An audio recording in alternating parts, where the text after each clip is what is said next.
Oke, jadi tujuan observasi ini adalah untuk menguji kemampuan delay gratification pada anak-anak terhadap makanan yang diinginkan.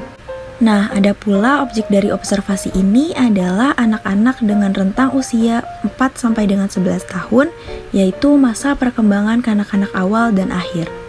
Yang pertama ada teori kesabaran. Jadi, keuntungan bagi anak ketika bersabar itu ada dua. Yang pertama, pandai mengendalikan emosi. Nah, anak yang bersabar pasti pandai mengendalikan emosinya, berhati-hati dan tidak terburu-buru ketika mengerjakan sesuatu sehingga hasilnya menjadi bagus. Yang kedua, mudah mengatasi kesulitan. Anak yang bersabar mampu berpikir jernih sehingga dapat memecahkan persoalan dengan perhitungan yang matang. Jadi dapat disimpulkan bahwa kesabaran adalah bagian dari kecerdasan sosio-emosional. Oke, yang kedua ada teori perkembangan sosio-emosional. Jadi perkembangan sosio-emosional adalah proses belajar menyesuaikan diri untuk memahami keadaan serta perasaan ketika berinteraksi dengan orang-orang di lingkungannya, baik orang tua, saudara, atau teman sebaya dalam kehidupan sehari-hari. Proses pembelajaran sosio-emosional dilakukan dengan mendengar, mengamati, dan meniru hal-hal yang dilihatnya. Delayed gratification adalah kemampuan menahan diri untuk mendapatkan imbalan atau kepuasan yang seharusnya didapatkan sekarang agar bisa mendapatkan sesuatu yang lebih besar nantinya. Pada tahun 1960-an, Walter Mischel, seorang profesor dari Stanford University, melakukan serangkaian penelitian penting soal pemenuhan kepuasan. Dalam penelitian ini, Mischel mengajak ratusan anak-anak berumur 4-5 tahun ke dalam sebuah ruangan satu persatu. Dalam ruangan tersebut, Mischel menaruh satu buah marshmallow di atas meja dan membuat kesepakatan dengan anak tersebut. Apabila anak tersebut tidak makan marshmallow itu selama ia pergi, maka Mischel akan memberikan satu buah marshmallow lagi sebagai hadiah. Hasilnya, seperti yang diduga, hanya sebagian kecil anak yang mampu menahan diri untuk tidak makan marshmallow tersebut. Eksperimen tersebut berkembang menjadi teori dasar dalam pengendalian diri.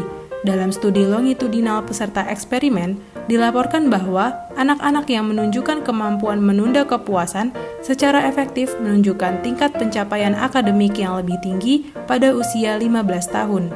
Mischel pada tahun 1974 kemudian mengembangkan teori dua tahap proses gratifikasi tertunda.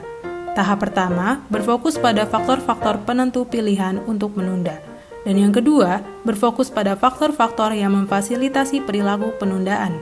Misalnya, apakah ada penghargaan dan representatif kognitif yang memungkinkan mengalihkan seseorang dari perilaku pemenuhan kepuasan instan. Penelitian Mischel telah mengungkapkan beberapa keterampilan kognitif kunci yang mengarah pada kesuksesan. Ada strategi, rencana, dan pola pikir yang memungkinkan pengendalian diri dan peningkatan pengaturan diri. Ketika keterampilan ini diidentifikasi dan diajarkan pada usia dini, anak-anak diberikan alat seumur hidup untuk sukses. Jangan dimakan dulu ya, jangan dimakan dulu. Jangan dimakan dulu. Sama-sama makannya. Tunggu. Udah ketutup semua, udah buka semua. Jangan dimakan dulu, Absen. Jangan dimakan dulu. Tungguin aku ya. Kan ini karena aku mau rasa ini, aku ambil dulu di dalam. Nanti kita makan sambilnya sama-sama ya. Oke? Kan udah dimakan, kan bilang belum boleh makan dulu. Iya, kan gak diajak. Diajak lagi Absen. Ayo. Ya. Kayaknya kamu aja deh yang makan. Ya. Ingat apa? Instruksi dari aku apa? Boleh diminum kan? Gak boleh. Betul. Udah kasih kakak aja kasih Ya. Coba ulangi instruksi dari aku apa? Gak boleh makan dulu. Sama nggak boleh minum Dulu. makan sama minumnya sama. Jadi tunggu aku balik lagi. Jadi harus sabar, oke? Yang jujur ya. Absen apa? Iya. Kok iya? Nggak boleh apa? Karena aku kan pengen ngiler gitu. Iya. Tunggu ya. Nggak Bu boleh. Aska pintar kok. Baru boleh dimakan sama minum, oke? Tunggu ya. Sabar. Tahan. Cici.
Dalam eksperimen ini, dapat dilihat bahwa objek menunjukkan semua jenis perilaku delayed gratification. Objek mengalihkan perhatian mereka dari minuman yang sudah mereka dapat dengan menunggu dan mengobrol dengan teman yang lain hingga observer kembali. Selama kurang lebih 7 menit berlangsung, dapat dilihat bahwa objek dapat menahan keinginan mereka untuk meminum minuman tersebut meskipun telah ada di genggaman mereka.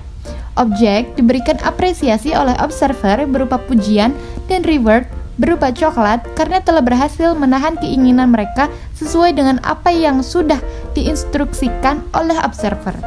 Delayed gratification atau kemampuan untuk menahan diri terhadap apa yang diinginkan dapat dilihat dari video tersebut.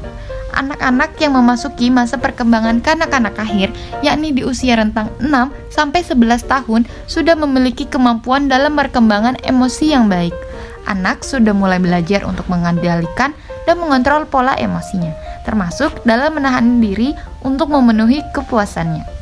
Dari video terlihat bahwa beberapa anak yang berusia sekitar 8-11 tahun mencoba untuk menahan sebisa mungkin keinginannya dengan memotivasi diri sendiri dan teman-temannya yang lain untuk bersabar.